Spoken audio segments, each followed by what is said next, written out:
So we embarked upon that journey to create SpaceX in 2002.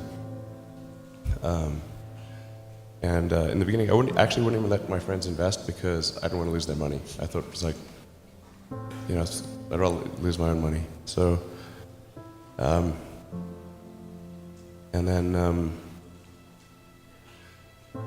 we almost did die at SpaceX actually. So I budgeted for 3 flights. Technically, I did have a plan where I had the money from PayPal. I had like about 180 million from PayPal.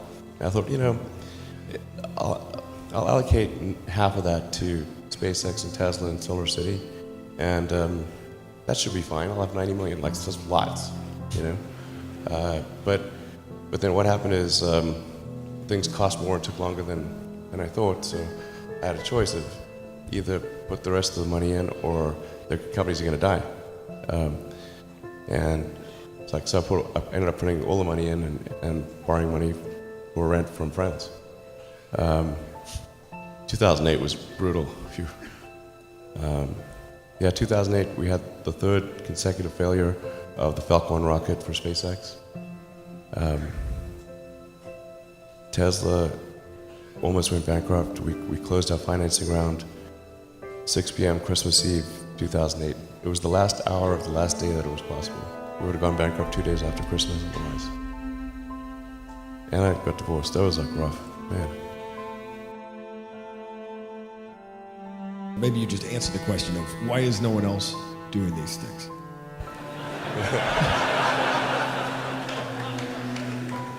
What's your pain threshold? Well, if it's real high.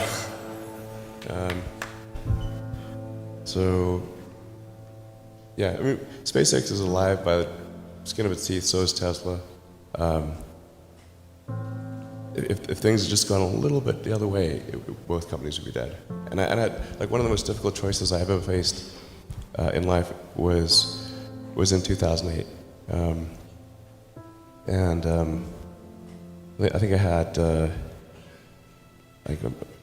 maybe $30 million left, or $30 or $40 million left in 2008. I had 2 choices. I could put it all into one company, and then the other company would definitely die, or split it between the 2 companies. But if I split it between the 2 companies, then both might die. When you put your blood, sweat, and tears into creating something, or building something, it's like a child.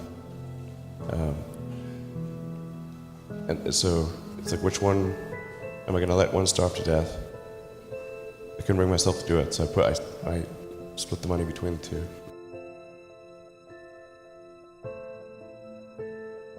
For SpaceX, the first 3 launches failed, and we're just barely able to scrape together enough parts and money to do the 4th launch.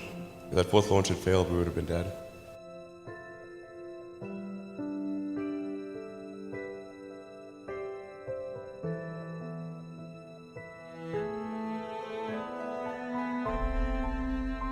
I tried very hard to get the right expertise in for SpaceX. I tried hard to find a great chief engineer for the rocket, but the good chief engineers wouldn't join, and the bad ones, well, there was no point in hiring them. So I ended up being chief engineer of the rocket. So if I could have found somebody better, then we would have maybe had less than 3 failures.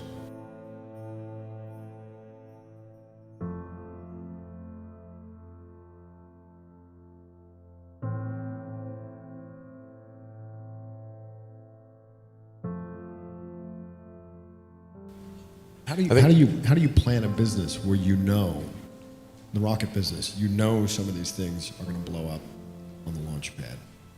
How does the business plan work? I don't really have a business plan.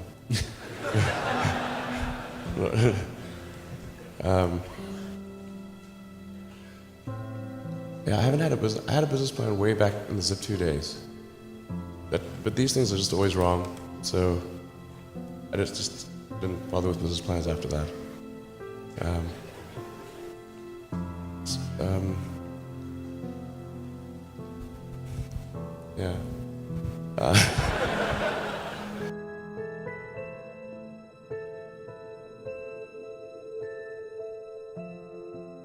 One thing I really like about you is you are unusually fearless and willing to go in the face of other people telling you something is crazy. And I know a lot of pretty crazy people, you still stand out. Where does that come from, or how do you think about making a decision when everyone tells you this is a crazy idea? Or where do you get the internal strength to do that? Well, first of all, I'd say I actually think I feel fear quite strongly. So it's not as though I just have the absence of fear. I feel it quite strongly. But there are just times when something is important enough, you believe in it enough, that you do it in spite of the fear.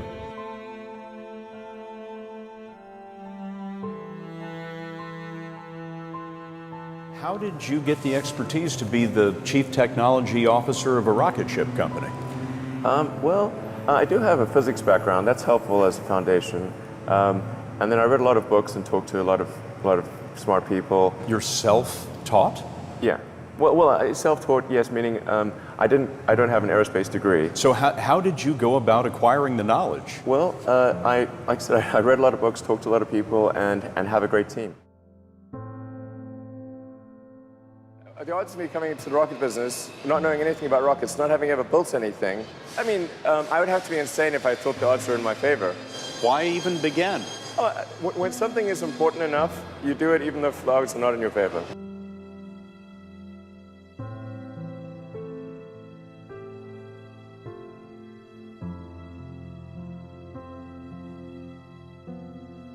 You know, there are American heroes who don't like this idea. Neil Armstrong, Gene Cernan have both testified against commercial spaceflight in the way that you're developing it, and I wonder what you think of that. I was very sad to see that, because those guys are, yeah. You know, those guys are heroes of mine, so it's really tough. You know, I wish they would come and visit and see the hardware that we're doing here. And I think that would change their mind.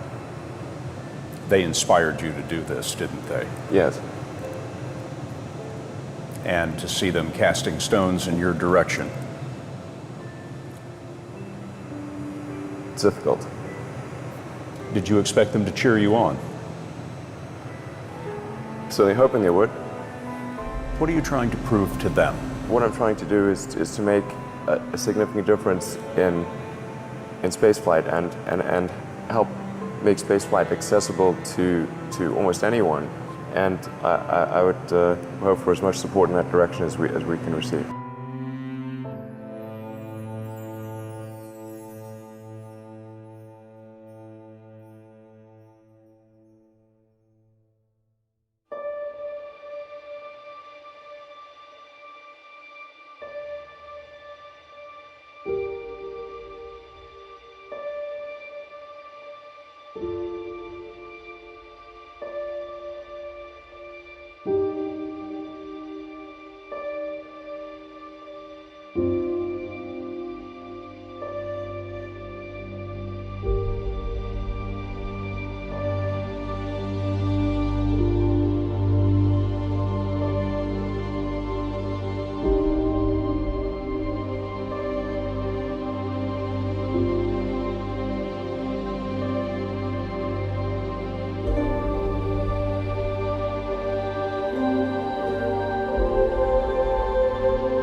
fourth launch hadn't worked, that would have been it. We would have not had the resources to mount a fifth. You couldn't have gone on at that point. Yes, death would have been, I think, inevitable because we did not have the resources to mount a fifth launch. This is a tricky business. Tricky. Yeah, yeah, I wish it wasn't so hard.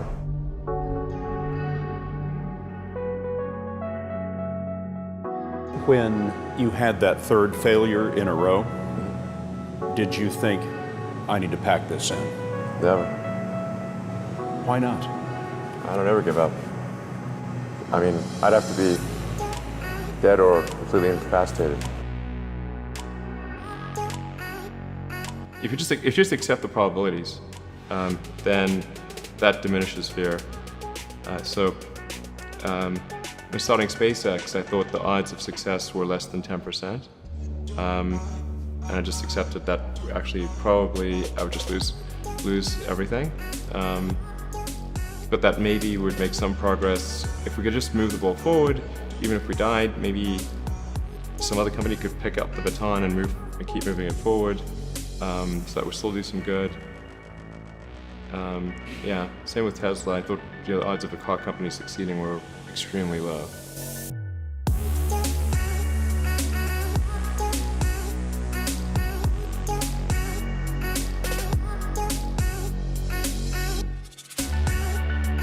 There are people who've been in the rocketry business for decades Yeah. who say about you that you don't know what you don't know.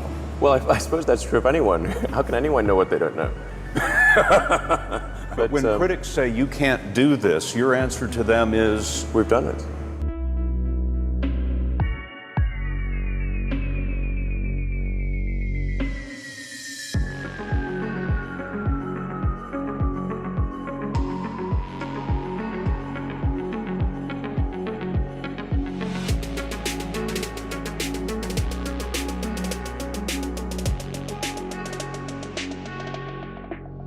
Now is the time to take risk.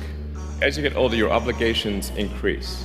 And once you have a family, you start taking risk not just for yourself, but for your family as well. It gets much harder to do things that might not work out. So now is the time to do that before you have those obligations. So I would encourage you to take risks now. Do something bold. You won't regret it. Thank you.